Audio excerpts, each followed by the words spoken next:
Hello student, ये class DRT first year के लिए है, जिसमें अपना सब्जेक्ट है रेडियोग्राफी फर्स्ट पोजीशनिंग।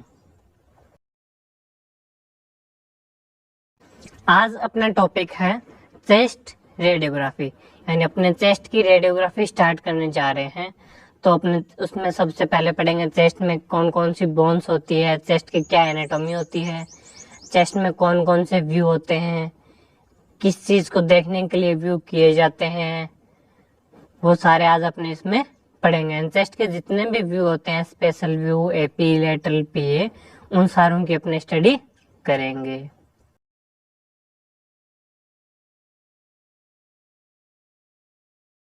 सबसे पहले बात करते हैं अपने चेस्ट एनाटॉमी की। चेस्ट की एनाटॉमी क्या होगी? The thoracic cage is also called the chest cavity. जो अपना थोरेसिक केज होता है उसी को अपने क्या है, चेस्ट कैविटी बोलते हैं। थोरेसिक केज कौन सा होता है? जो अपने ये रिब्स के द्वारा बना हुआ केज होता है, इसको अपने थोरेसिक केज बोला जाता है। It consist of 12 pair of ribs. ये रिब्स के 12 पेयर से मिलके बना हुआ होता है। The ribs articulate posteriorly with thoracic vertebra and anteriorly with sternum। जो अपने रिब्स होती है वो पोस्टीरियरली thoracic vertebra से जुड़ी हुई होती है और एंटीरियरली sternum से जुड़ी हुई होती है। The thoracic cage contains the heart, lungs, great vessels, the esophagus and trachea। जो ये अपना thoracic cage होता है, इसके अंदर कौन कौन सी चीजें आती है?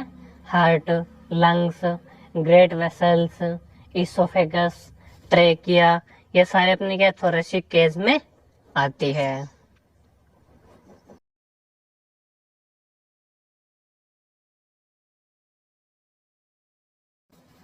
The ribs also protect the heart and lungs.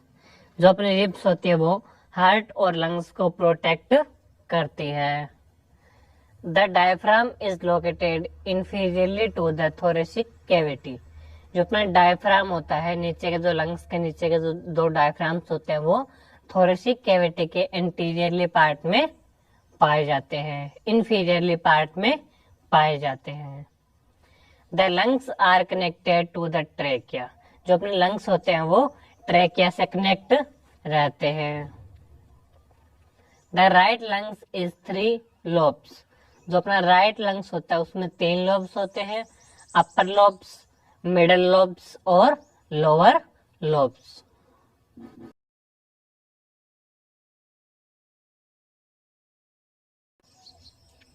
The left lungs is 2 lobes. और जो अपना लेफ्ट लंग होता है उसमें 2 लोब होते हैं, अपर लोब और लोअर लोब। उसमें 2 लोब कैसे होते हैं?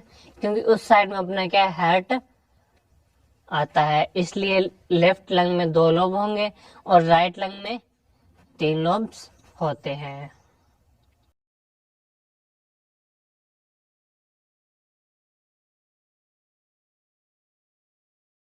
ये देखो डायग्राम में अपने को स्टर्नम बोन दिखा रखी है, इसके पीछे वर्टिब्रा बोन दिखा रखी है, वर्टिब्रल कॉलम, और ऊपर अपने क्लेविकल बोन निकलती है वो अपने को दिखा रखी है, और 12 रिब्स की इसमें काउंटिंग करवा रखी है। ये अपना क्या है, थोरेसिक केज होता है।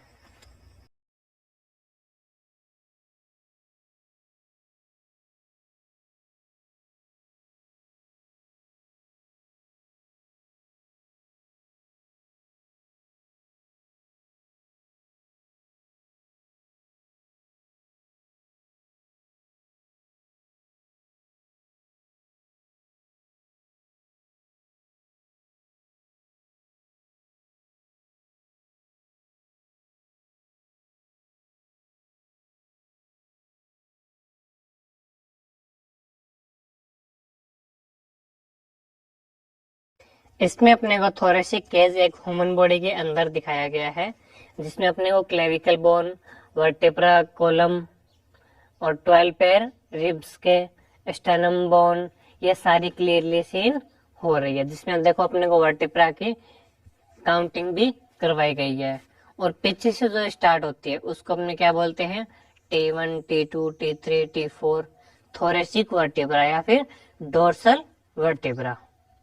तो उनकी भी अच्छी तरह इसने काउंटिंग इसमें डायग्राम में दिखा रखी है।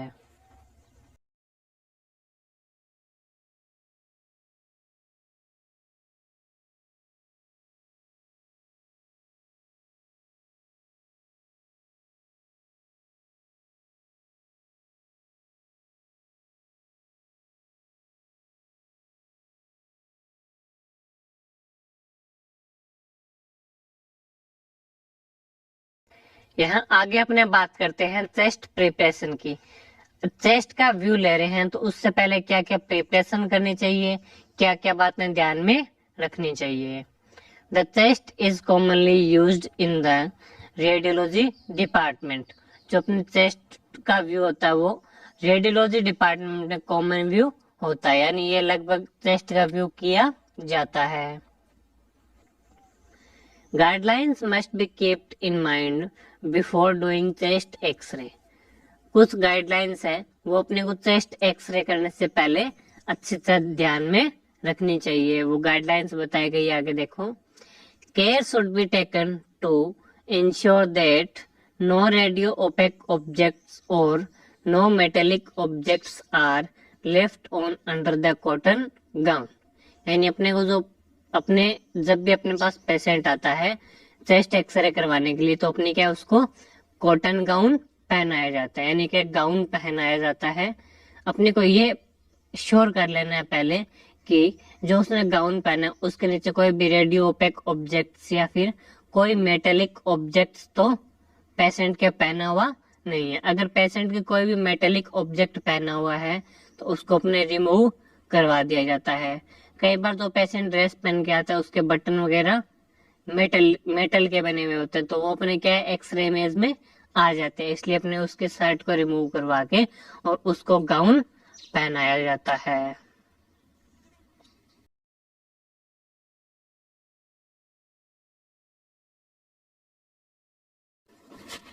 To avoid blurring caused by respiratory movement, chest X-ray must be always taken on fully inspiration। जब अपने चेस्ट एक्सरे कर रहे हैं तो अपनी जो चेस्ट है वो क्या है मूवमेंट करती है, तो उस मूवमेंट से बचने के लिए अगर वो मूवमेंट करे तो क्या अपनी फिल्म में ब्लरिंग आ जाएगी। तो उस मूवमेंट से बचने के लिए अपने जो भी चेस्ट का एक्सरे लेते हैं वो फुली इंस्पायरेशन में लेते हैं। इंस्पायरेशन मतलब श्वास को फुल अंदर ले जाके और फिर ब्रीथ को होल्ड करवा के एक्सपोजर किया जाता है ताकि उसमें कोई मूवमेंट ना हो और अपनी जो भी ब्लरिंग हो रही है उससे अपने बच सके। टू मिनिमाइज और reduce magnification of heart shadow, long focus film distance F D is used 5 to 6 feet यानी कि 150 से 180 centimetre for all AP view erect position. जो अपने हेड की शेडो है वो मैग्निफिकेशन होती है उसको रिड्यूस कम करने के लिए या मिनिमाइज बिल्कुल कम करने के लिए अपने क्या करते हैं long focus to film distance लेते हैं। जो फोकस टू फिल्म डिस्टेंस होती है एफ डी उसको लॉन्ग रखते हैं। कितना? लगभग 5 से 6 फीट यानी 150 से 180 सेंटीमीटर तक अपने फोकस टू फिल्म डिस्टेंस रखी जाती है ताकि जो हार्ट की शेडो है वो अपने को क्लियरली सीन हो जाए। और ये कंडीशन रहती है अपनी जब पेशेंट का अपने एपी व्यू इरेक्ट पोजीशन में कर रहे हैं। अगर सुपाइन में करते हैं तो उसके लिए अपनी नॉर्मल जो डिस्टेंस रहती है वही होगी। If the patient can not stand in erect position due to any reason supine view is done in this case. FFD is keeped 120 centimetre. मैंने आपको बताया था अगर पेशेंट क्या है अपने इरेक्ट व्यू में पेशेंट का व्यू ले रहे हैं एपी पोजीशन, अगर इरेक्ट में पेशेंट खड़ा नहीं हो पा रहा है तो अपने क्या करेंगे कोई भी कंडीशन हो जिसके द्वारा पेशेंट खड़ा नहीं हो पा रहा है तब अपने पेशेंट को सुपाइन लेटा के उसका एक्सरे व्यू किया जाता है।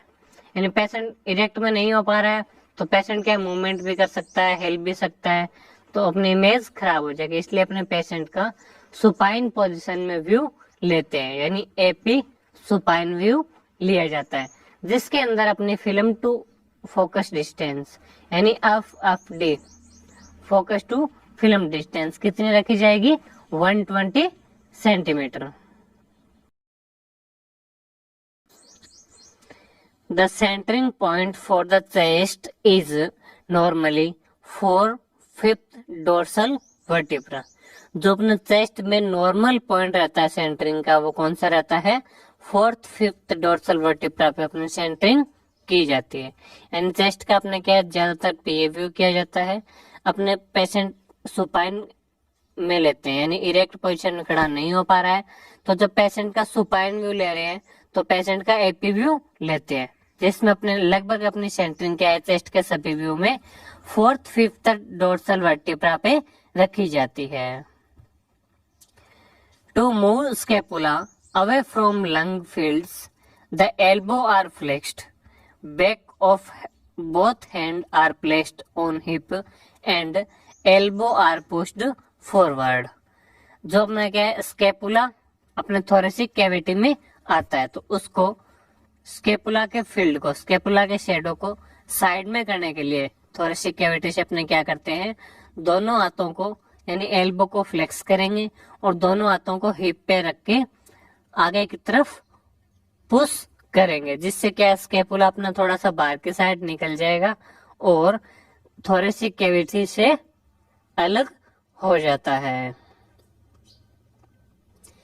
The chest X-ray of children are done in supine position and erect position 4 to 5 years to reduce the chance of movement।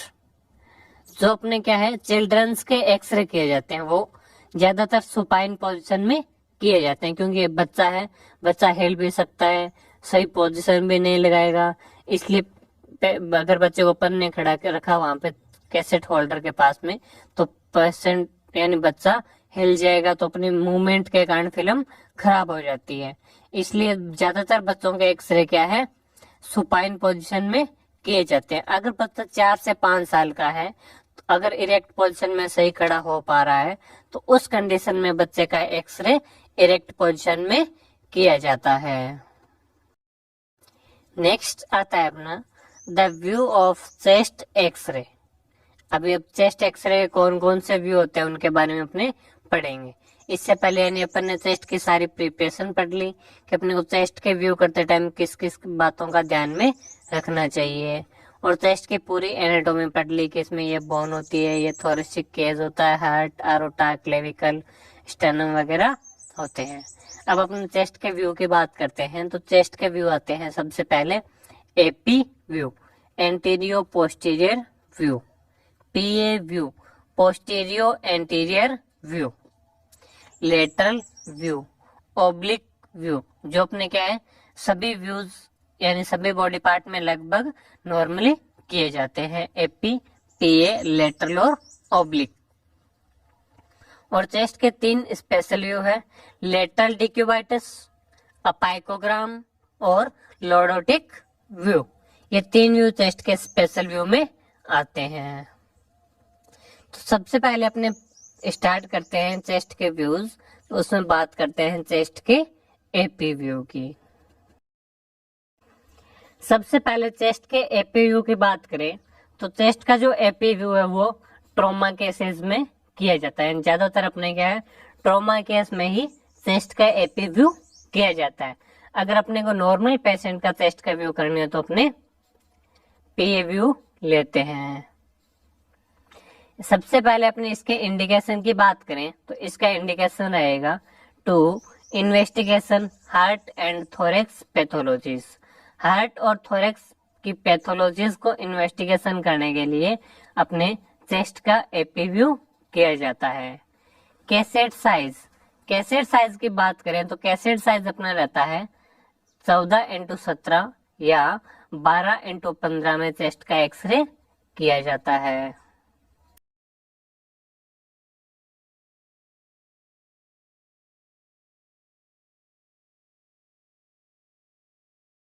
Next आता है अपना पोजीशन ऑफ पेशेंट की पोजीशन क्या रहेगी? Patient stand erect facing to the tube with his back is contact with the cassette. जो patient का face है वो, यानी सबसे पहले पेशेंट इरेक्ट पोजीशन में खड़ा हो गया और उसके बाद पेशेंट का फेस है वो ट्यूब की तरफ रहेगा और पेशेंट की जो बैक है वो कैसेट के टच में रहती है। ये था अगर अपने पेशेंट का व्यू इरेक्ट पोजीशन में ले रहे हैं। in a patient where is it not possible to get the patient into erect position due to illness, x-ray has got to be done in supine AP position। अगर patient क्या है, erect position में खड़ा नहीं हो पा रहा है, यानी पेशेंट अपनी पोजीशन सही तरह से नहीं ले पा रहा है, इरेक्ट पोजीशन में खड़ा नहीं हो पा रहा है, बाय चांस उसके इल है, बहुत ज्यादा बुखार है, तो उस कंडीशन में पेशेंट खड़ा नहीं हो पाएगा। तो अपने क्या करते हैं, पेशेंट का सुपाइन एपी व्यू लिया जाता है, यानी पेशेंट का एक्सरे अपने को करना है, पेशेंट खड़ा नहीं हो पा रहा है तो पेशेंट का जो एक्सरे वो सुपाइन पोजीशन में किया जाता है, यानी supine AP view. Patient should hold breath inspiration during exposure. Patient को अपने इंस्पायरेशन करवाएंगे, यानी अंदर श्वास लेगा पेशेंट, उसके बाद पेशेंट को होल्ड ब्रेथ करने के लिए बोलेंगे, यानी पेशेंट को अपने बोलेंगे कि श्वास रोको। जब पेशेंट श्वास रोक लेगा उसके बाद अपने एक्सपोजर करते हैं। ऐसा क्यों करते हैं? क्योंकि अपनी चेस्ट क्या है, मूवमेंट करती है, श्वास लेते हैं तब, तो अपनी जो फिल्म है वो ब्लर आएगी, इसलिए अपने पेशेंट को इंस्पायरेशन करवा के और श्वास रुकवा के उसके बाद एक्सपोजर किया जाता है। तो इंस्पायरेशन में व्यू क्यों लिया जाता है? ताकि जो गैस है वो अपने को लंग फील्ड के अंदर दिखाई दे, उससे अपने को क्या है, लंग्स फील्ड पूरा अच्छी तरह क्लियरली दिखाई दे जाता है कि इस कंडीशन में अपना लंग्स है। और अगर अपने जैसे इरेक्ट में व्यू ले रहे हैं तो इरेक्ट में मैंने आपको बताया था दोनों हाथों को हिप पे रखेंगे और आगे की तरफ पुश करके पेशेंट का व्यू लिया जाता है। नेक्स्ट अपने बात करते हैं पोजीशन ऑफ कैसेट। कैसेट की पोजीशन क्या रहेगी, यानी अपने पेशेंट की पोजीशन लगा ली, पेशेंट को सारा चेक कर लिया कि इस प्रकार से अपने को व्यू लेना है। अब अपने लगाते हैं कैसेट की पोजीशन। तो कैसेट की पोजीशन किस प्रकार रहेगी?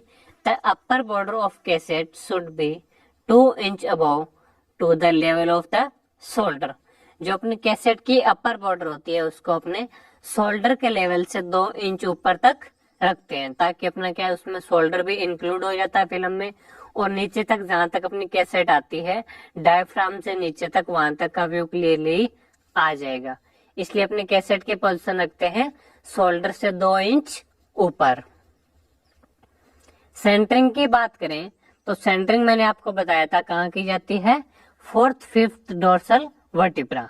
अब अपनी क्या वर्टिब्रा पीछे की साइड कैसेट के टच में है एपी व्यू में, तो अपने क्या करेंगे 4th 5th डोर्सल वर्टिब्रा के लेवल में जो अपने आगे का पार्ट आ रहा है वहीं अपने सेंटरिंग की जाएगी। तो देखो कहाँ करेंगे, central ray 1 inch below the super sternal notch at right angle to the film. जो अपनी स्टर्नम होती है इसके ऊपर के पार्ट को अपने क्या बोलते हैं, सुपर स्टर्नल नोच, और नीचे के पार्ट को क्या बोलते हैं, जिगफॉइड प्रोसेस, और बीच का जो पार्ट है ये बॉडी पार्ट हो गया स्टर्नम का। तो जो स्टर्नम का सुपर स्टर्नल नोच होती है, बिल्कुल ऊपर वाली नोच होती है, उससे 1 इंच बिलो यानी 1 इंच नीचे अपने सेंटरिंग करते हैं। यानी अपने हाथ लगा के फील करेंगे कि कहाँ अपने सुपर स्टर्नल नोच आ रही है, उससे बिल्कुल 1 इंच नीचे अपने सेंटरिंग की जाती है।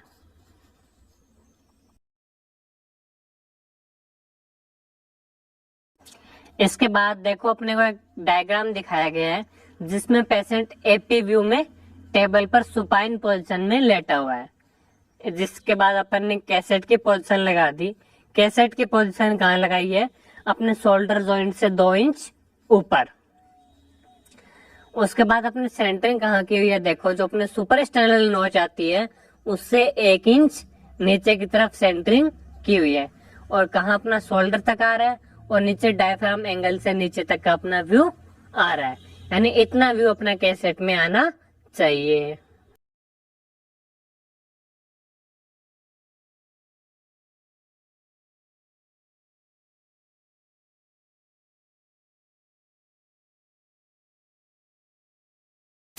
उसके बाद बात करते हैं अपने रेडियोलॉजिकल अपीयरेंस की। इसका रेडियोलॉजिकल अपीयरेंस क्या रहेगा? Two shadow of lung fields are seen by either side of heart and aorta. अपने को जो लंग्स की फील्ड साइज होता है, लंग्स की शेडो है, वो अपने को क्लियरली सीन हो रही है, और इसके साइड में अपने को हार्ट और आरोटा भी सीन हो रहे हैं। The ribs are superimposed on the lungs, और जो रिब्स है वो लंग्स को सुपरइम्पोज कर रही है। The apices part of lungs above the shadow of clavicles. जो अपना अपाइसिस पार्ट होता है, यानी अपाइसिस पार्ट कौन सा हो गया? लंग्स के ऊपर का पार्ट है। जो लंग्स के ऊपर की कैविटी होती है उसको अपने अपाइसिस पार्ट बोलते हैं। यानी ऊपर के अपाइसिस पार्ट में अपने को क्लेविकल की शेडो और ऊपर का पार्ट अच्छी तरह सीन हो रहा है। The outline of scapula and diaphragm are clearly seen. अपन ने क्या किया? स्केपुला को थोड़ा बाहर निकलवाया था। एपी सुपाइन व्यू में स्केपुला बाहर नहीं जाता है, तो उसमें क्या, स्केपुला की आउटलाइंस अपने को क्लियरली सीन होती है और डायफ्राम भी अपने को क्लियरली विजिबल हो जाते हैं। यानी अपने को इमेज में क्या क्या दिखाई दिया? हार्ट, आरोटा, लंग्स का फील्ड साइज, रिब्स लंग को सुपरइम्पोज कर रही है, स्टेनम और वर्टिब्रा भी एक दूसरे को सुपरइम्पोज कर रही है। ये लाइन भी अपने लिख सकते हैं। उसमें अपने को डायफ्राम दिखाई दे रहा है, क्लेविकल बोन दिखाई दे रही है, लंग्स का अपाइसिस पार्ट भी क्लियरली सीन हो रहा है। ये सारी चीजें अपने इसमें रेडियोलॉजिकल अपीयरेंस में लिखी जाती है।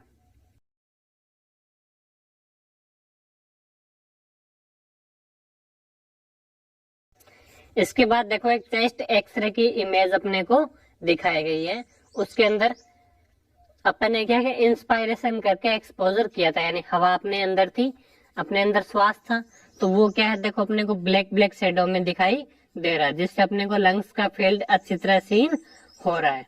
और लंग्स के ऊपर रिब्स सुपरइम्पोज अपने को दिखाई दे रही है, और अपने को स्टर्नम और वर्टिब्रा भी एक दूसरे के ऊपर सुपरइम्पोज दिखाई दे रही है।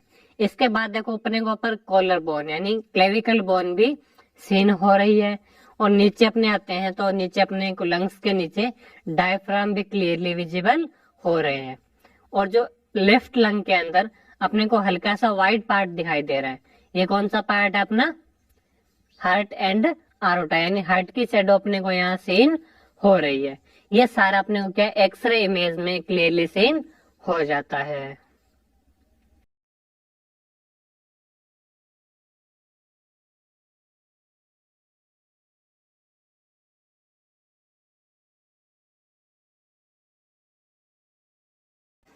अब लास्ट पॉइंट अपना आता है एक्सपोजर फैक्टर, यानी अपन ने एक्सपोजर क्या रखे, फैक्टर क्या रखे। तो उसमें अपन की डिस्टेंस रहती है 120 सेंटीमीटर इन सुपाइन पोजीशन। यानी अपने जब सुपाइन पोजीशन ले रहे हैं तो उसमें अपने 120 सेंटीमीटर रखा जाता है। केवी की बात करें तो केवी अपना रहता है 16, अमेस अपना रहता है 60, और ग्रिड का यूज अपने नहीं करेंगे। और अगर अपने क्या इरेक्ट पोजीशन में व्यू ले रहे हैं तो अपना 150 से 180 सेंटीमीटर डिस्टेंस रखी जाती है। ये अपना एक्सपोजर हो गया। इसमें अपन ने चेस्ट का एपी व्यू क्लियर और कंप्लीट पढ़ लिया है।